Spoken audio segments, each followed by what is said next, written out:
ವಕ್ಫ್ ಬೋರ್ಡಿನ ವಿಚಾರದಲ್ಲಿ ಏನೊಂದು ಕಾಂಗ್ರೆಸ್ ಸರ್ಕಾರದಲ್ಲಿ ತಗೊಂಡಿರುವಂಥ ಒಂದು ಕ್ರಮವನ್ನು ಆರ್ ಟಿ ಸಿಗಳಲ್ಲಿ ರೈತರ ಜಮೀನುಗಳಲ್ಲಿ ಆರ್ ಟಿ ಸಿಯಲ್ಲಿ ವಕ್ಫ್ ಬೋರ್ಡ್ ಅಂತ ನಮೂದನೆ ಆಗಿರೋದನ್ನು ಮತ್ತು ಗೆಜೆಟ್ ನೋಟಿಫಿಕೇಷನ್ ಆಗಿರುವಂಥ 1974ರ ಗೆಜೆಟ್ ನೋಟಿಫಿಕೇಷನನ್ನು ಹಿಂದೆ ಪಡಿಬೇಕು ಅನ್ನುವಂಥ ವಿಚಾರದಲ್ಲಿ ಇವತ್ತು ರಾಜ್ಯ ಉದ್ದಗಲದಲ್ಲಿ ಭಾರತೀಯ ಜನತಾ ಪಾರ್ಟಿ ಎಲ್ಲ ತಾಲೂಕು ಆಫೀಸಿನ ಮುಂದೆ ಹೋರಾಟವನ್ನು ಮಾಡ್ತಾಯಿದ್ದೀವಿ. ಇವತ್ತಿಲ್ಲಿ ನಮ್ಮ ಕೆಂಗೇರಿಯ ತಾಲೂಕು ಕಚೇರಿಯ ಮುಂದೆ ನಮ್ಮ ಭಾರತೀಯ ಜನತಾ ಪಾರ್ಟಿಯ ಕಾರ್ಯಕರ್ತರು, ನಮ್ಮ ಬೆಂಗಳೂರು ಉತ್ತರ ಜಿಲ್ಲಾ ಅಧ್ಯಕ್ಷರಾಗಿರುವಂಥ ಸನ್ಮಾನ್ಯ ಹರೀಶ್ ಅವರು, ನಮ್ಮ ಮುಖ್ಯ ವಕ್ತಾರರಾಗಿರುವಂಥ ಅಶ್ವಥ್ ನಾರಾಯಣ ಅವರು, ಮಾಜಿ ಸಚಿವರಾಗಿ ಶಾಸಕರಾಗಿರುವಂಥ ಗೋಪಾಲಣ್ಣನವರು, ನಮ್ಮ ಬಸವನಗುಡಿ ಶಾಸಕರಾಗಿರುವಂಥ ರವಿ ಸುಬ್ರಹ್ಮಣ್ಯ ಅವರು,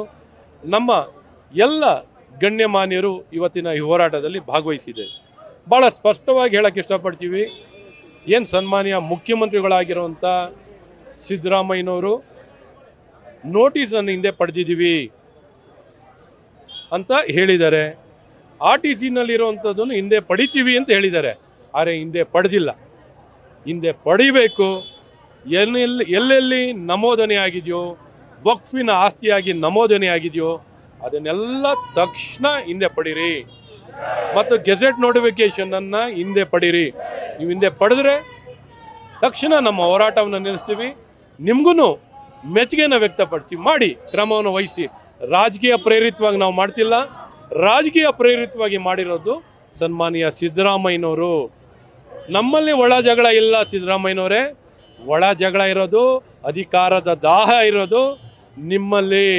ನಿಮ್ಮ ಕುರ್ಚಿಗೆ ನಿಮ್ಮ ಲೀಡ್ರುಗಳು ಕೈ ಹಾಕಿದ್ದಾರೆ.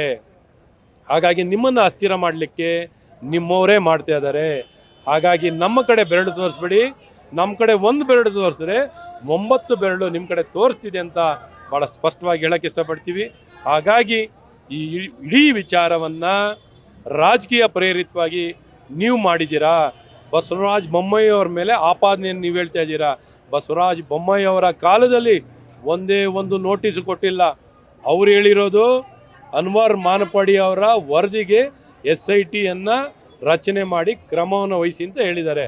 ಹಾಗಾಗಿ ನೀವು ರಾಜಕೀಯ ಮಾಡ್ತಿರೋರು, ಅಧಿಕಾರ ದುರ್ಬಳಕೆಯನ್ನು, ತುಷ್ಟೀಕರಣದ ರಾಜಕಾರಣವನ್ನು ಮಾಡ್ತಿರೋರು ಕಾಂಗ್ರೆಸ್ಸಿನ ಸರ್ಕಾರ ಅಂತ ಭಾಳ ಸ್ಪಷ್ಟವಾಗಿ ನಾವು ಹೇಳಕ್ಕೆ ಇಷ್ಟಪಡ್ತೀವಿ. ಖಂಡಿತ ಇವತ್ತು ಎಲ್ಲ ಸಾರ್ವಜನಿಕವಾಗಿ ಅವರು ನಮ್ಮನ್ನು ಬಿಚ್ಚಿಡ್ತೀವಿ ಅಂತ ಹೇಳಿದ್ದಾರೆ.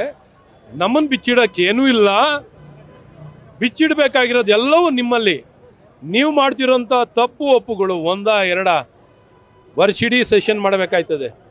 365 ದಿನ ಮಾಡಿದ್ರು ಇವರ ಕೆಟ್ಟ ಆಡಳಿತವನ್ನು ಜನರಿಗೆ ತಿಳಿಸೋಕ್ಕೆ ನಮಗೆ 365 ದಿನವೂ ಸಾಲಲ್ಲ. ಅಷ್ಟು ಬಿಚ್ಚಿಡೋಕ್ಕೆ ಅವಕಾಶ ಇದೆ. ಆದರೆ ಸಮಯದ ಅಭಾವದಿಂದಾಗಿ ಮೂಢ ವಿಚಾರದಿಂದ ಹಿಡಿದು ಹಲವಾರು ವಿಚಾರವನ್ನು